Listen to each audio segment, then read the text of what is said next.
Sportnuus, Suid-Afrika se Janiel de Villiers is steeds algeheel 6de op die Dakar-tydren se punteleer nadat hy tydens die 4de skof 7de geëindig het. Die Suid-Afrikaner is 39 minute agter die voorloper Carlos Sainz. Die Suid-Afrikaners wat tweede beste geplaas is, Thomas Rundle en Juan Moore, is nou algeheel 20ste terwyl Leroy Poulter en Robert Howie teruggesak het tot die 29ste plek.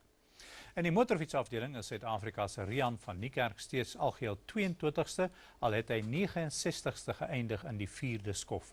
Brett Cummings is die Suid-Afrikaner wat die beste gevaar het in die skof en hy was 29ste.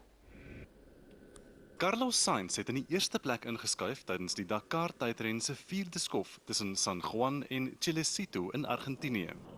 Hy het die motorryers oor die 657 km spesiale skof gelei en net meer as 6 minute voor verlede jaar se wenner Stefan Petterhansel in sy mini klaargemaak.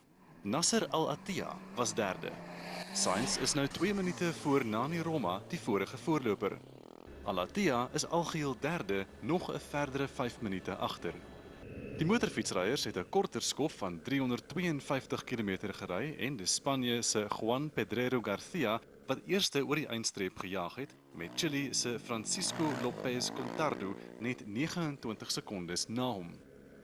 Verlede jaar se wenner, Cyril de Pre, het deur die loop van die dag 42 minute verloor.